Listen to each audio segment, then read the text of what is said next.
घर पे बता के तो आई है तू कि नहीं? मुझे लगता है कि सारी गलती तेरी ही होगी, तू नहीं कुछ करा होगा वहाँ पे।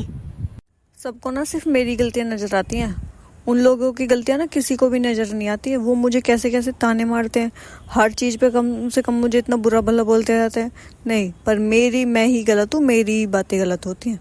हर चीज में ना मैं ही गलत होती हूँ, वो तो हमेशा सही ही होते हैं। अमन को तो बता के आई है कि नहीं बता के आई है? वो ऑफिस में थे इसलिए मैंने नहीं बताया उनको। और घर जाएंगे ना अपने आप पता चल जाएगा उनको सब कुछ, मुझे कोई बताने की जरूरत नहीं है किसी को। बेटा, जैसे तू कर रही है ना, ऐसे किसी घर में नहीं होता है, समझ में आई? हर किसी घर में छोटी छोटी मोटी बातें होती रहती है, पर ये नहीं है कि इसको लंबे लंबे बढ़ाए हम। अरे अमन बेटा। मम्मी जी नमस्ते। नमस्ते बेटा। मुझे फोन आया था कि पूजा गुस्से में यहाँ पे आई है, तो मैं ऑफिस से घर ना जाकर सीधा यहीं पे आ गया। हाँ, उन्होंने ये तो बता दिया कि मैं घर छोड़ के आ गई हूँ, गुस्से में है। उन्होंने ये बताया कि मैं क्यों आई हूँ, नहीं बताया होगा ना, मुझे पता है ना। पूजा, तू किस तरीके से बात कर रही है जमाई जी से? हाँ, शर्म नहीं आती तुझे इनसे ऐसे बात करते हुए? मुझे कोई शर्म नहीं आती इनसे ऐसे बात करते हो, समझ में आई? क्यों मम्मी, पता है ये भी ना दोगले इंसान है एक नंबर के। ये कहीं की बातें कहीं बोलते हैं और कहीं की बातें कहीं बोलते हैं, समझ में आई आपको? ये कभी ना मेरी साइड से नहीं बोलते, ये हमेशा उनकी साइड से ही बोलते हैं। अगर मेरी गलती भी नहीं होगी ना तब भी ये मुझे ही गलत ठहरा देते हैं। ये एक नंबर के दोगले, मुझे नहीं रहना इनके साथ अब। ये लड़की कितनी बोल रही है। तू मेरे सामने खड़े होके इनसे इतनी बदतमीजी से बात करे, तू अच्छी लग रही है इनसे बदतमीजी से बात करते हुए? जब तू मेरे सामने इतनी बोल रही है इनसे, तो सोच पीठ पीछे वहाँ पे क्या करती होगी? हाँ, जब तू मेरे सामने शर्म नहीं करती तो वहाँ पे शर्म करती होगी तू बोलने में।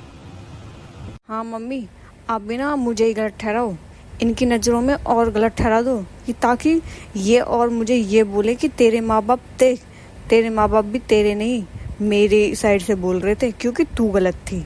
मम्मी, आपसे ये उम्मीद नहीं थी कि आप मेरी साइड नहीं लोगे, आप उल्टा मुझे ही गलत ठहरा रही हो। मम्मी जी आप ही बताओ, किस घर में छोटी मोटी लड़ाइयाँ नहीं होती हैं? आपके घर में नहीं होती हैं क्या? सबके घर में होती है, पर इसका मतलब ये नहीं है कि वो घर छोड़ के चला जाए। अरे घर में बैठो, बातों को सुलझाओ। अरे अपनी बातें बताओ कि भाई ऐसे नहीं ऐसी थी। ये थोड़ी तरीका होता है कि भाई घर से ही तुम चले जाओ।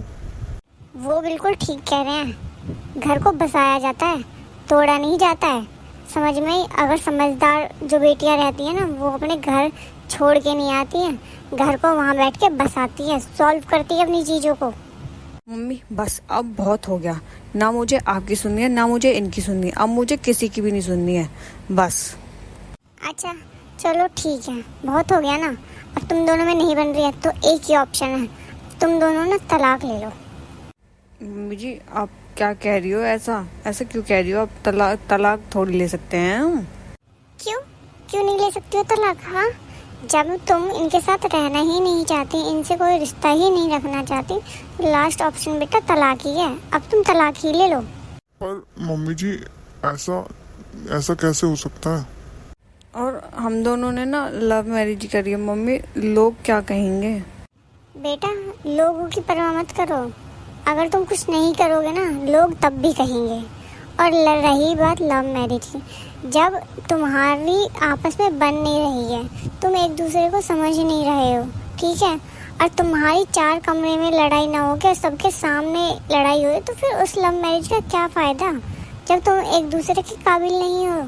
इससे अच्छा तो ये है कि आगे तुमको बच्चा हो, बहुत दिक्कतें हो डिवोर्स लेने में, इससे बढ़िया है कि तुम अभी डिवोर्स लेके अलग अलग हो जाओ। नहीं मम्मी जी, मैं डिवोर्स नहीं ले सकता। मैं पूजा से बहुत प्यार करता हूँ और मैं उसके बिना रह भी नहीं सकता हूँ। गलतियाँ किससे नहीं होती है और गलतियाँ किसके घर में नहीं होती है? ये बताओ, मेरे घर में भी है थोड़ी बहुत लड़ाइयाँ, पर मैं सॉल्व करने की कोशिश करूँगा ना। ये डिवोर्स ही हर चीज़ का सॉल्यूशन थोड़ी होता है। बेटा आपको तो ये बात समझ में आ गई, पर इसको समझ में नहीं आएगी ना कि मुझे अपना घर बचाना चाहिए या बर्बाद करना चाहिए। आप समझदार हो इसलिए हर चीज़ को समझ रहे हो, ये समझने लायक ही तो नहीं है, ये समझने को तैयार ही नहीं है कि क्या सही करना चाहिए, मुझे कम बोलना चाहिए ज़्यादा बोलना चाहिए, नहीं, इसमें वो तमीज़ है ही नहीं। तो आपको समझाने से इसको भी तो समझना चाहिए ना बेटा। मम्मी जी मैं समझ गई, आज के बाद मैं ऐसा कुछ नहीं करूँगी और अपने घर को छोड़ के कभी भी नहीं आऊँगी यहाँ पे, क्योंकि ये नहीं मेरा घर, वही है। और वहाँ पे जो मम्मी पापा हैं अगर मुझे कुछ बोलेंगे तो जैसे आप बोलती हो मैं वैसे ही उनको चुप लगा जाऊँगी कि मेरी मम्मी और पापा बोल रहे हैं। आगे से मैं उनको उल्टा जवाब कभी नहीं दूँगी, इनसे भी नहीं लड़ूंगी और ऐसे कभी घर छोड़ के भी नहीं आऊँगी। चलिए जी हम अपने घर चलते हैं। ऐसे कैसे जाओगी तुम? और दामाद जी बिना खाना खाए चले जाएंगे यहाँ से? चलो मेरे साथ किचन में, खाना वाना खा के जाना। दोस्तों, जब रिश्ते हमारे हैं तो फैसले भी हमारे होने चाहिए, ना कि किसी और के। अगर आपको हमारी वीडियो अच्छी लगी हो तो हमारी वीडियो को लाइक शेयर सब्सक्राइब जरूर करें।